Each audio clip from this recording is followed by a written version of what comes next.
What's up, ladies and gentlemen of YouTube land? Welcome to the channel. This video is going to be real quick. We're looking at a back glass for the 1995 Acura Legend. This glass is nearly 30 years old. It's the OEM glass, original glass for the car. And I would say this window tint was put on when this car was very young, because it is the absolute worst tint I have ever tried to take off. It was on there in 2 layers. Somebody had window film over top of another window film. First layer came off okay, but this layer that's been on there the longest. Every method you can currently find on YouTube, I'm not going to go over all that stuff. There are less invasive methods, using heat, scraping it off with razor blades, a steamer. We tried everything. And this stuff was just so baked on this back glass that nothing would work. Nothing would work at all. Not even a little bit. Scraping it with razor blades is not really a good option for this, because we don't want to damage the defroster. And that's kind of a big thing. I don't want to have to replace this original glass. I want to clean it up, restore it, and use it on this car. So what I did, let's cut to the chase here. The tool that you're going to need is one of these guys right here. This is made for taking pinstripes off or removing adhesive strips like double-sided tape from panels. And it actually can remove that adhesive or pinstripes without damaging the paint on the car, because this wheel is made of like kind of a nylon rubber. They have other wheels that are more like a pencil eraser kind of material, and they wear out faster and they make a bigger mess. But this is what I used, and you can see the progress that I've made, and you can also see that it is not peeling back those copper or brass defroster strips. Now, it's not very fast. On this particular glass, that stuff is really cooked on there, and it's going to still be time consuming. I also realize typically people are removing tint with the glass inside the car, and it would be kind of hard to get all the way to the edge with this wheel without burning up the interior or whatever's next to this glass. But at least you can get most of it, and then do the time consuming razor blade scrape, trying to be really careful around those strips not to damage them. But I'm gonna prop this camera up so you can see this thing in action.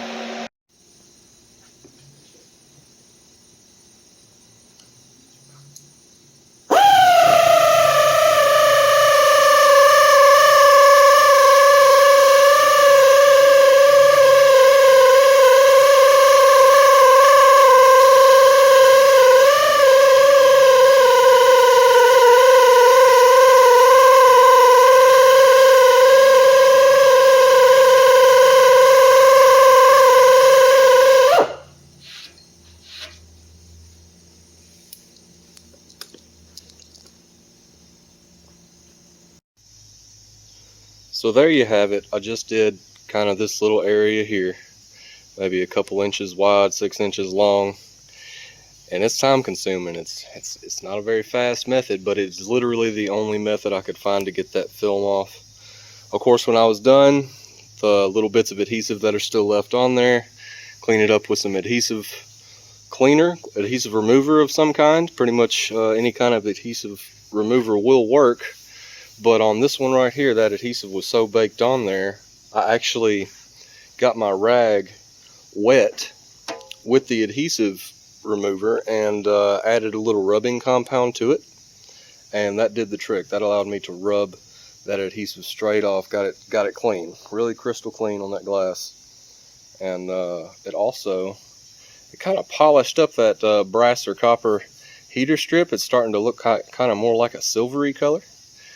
That's what it looked like before, probably, and kind of starting to, I guess, corrode and brown. But after rubbing on it, the stuff is looking nice and bright and kind of silver.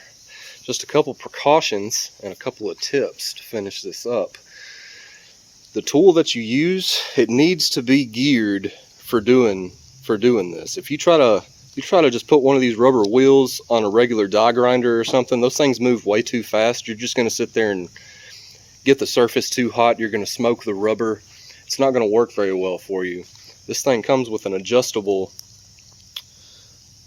that little flathead screwdriver spot right there. That turns the speed up and down. You want to keep the speed kind of low.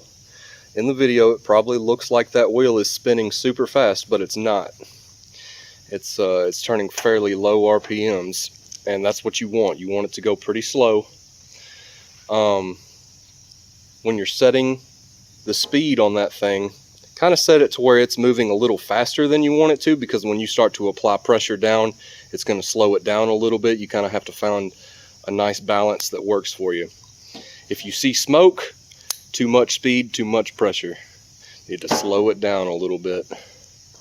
And that's pretty much it, guys. I wouldn't recommend using the big boy.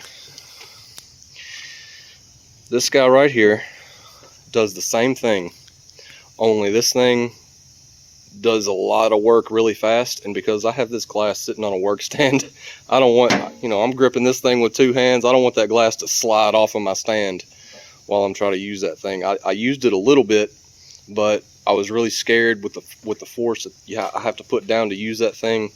I was scared it would rip off the defroster strips or something, so I just went with the little guy, and he's working fine. And so I'm going to do this for about 3 more hours, I guess, maybe 4.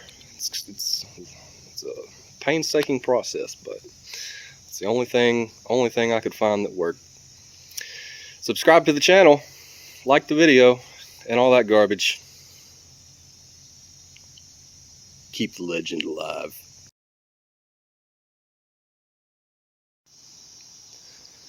Well, you can see we got quite a bit done here. Just wanted to add, as I got closer to the middle of this thing, I mean, it got even worse and worse. I'm guessing that's from just more direct exposure to sunlight in the middle of the day when the sun's directly overhead, really beating down on the high point of that glass. It was just really baked on there. Also wanted to mention, when you watch me doing this in the video, it may look like I'm putting a whole lot of pressure down, gripping that tool with both hands, but really I'm not. I'm trying to keep it stable is what I'm doing, because obviously as soon as you put that rubber wheel down on the surface, it's trying to walk away from you. So again, light pressure, low speed, take your time. Don't build up too much heat on the glass, especially near those delicate defroster strips in there.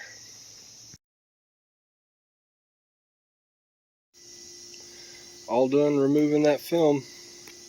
I've just got some adhesive remover kind of soaking on there for a few minutes. I'm going to rub all the excess adhesive off of there. We were successful at not damaging any of those delicate heater strips. So 100% got it all off of there. Subscribe to the channel, because I'm going to be covering in a later video how I'm redoing the back glass moldings as well as the windshield moldings. You can't buy new ones. You can't find good ones at the junkyard, and even if you do find some that are good, they're really hard to get off without bending them, that sort of stuff. So if you're wanting to refresh your Acura Legend glass, there'll be some useful things for you. Thanks for watching.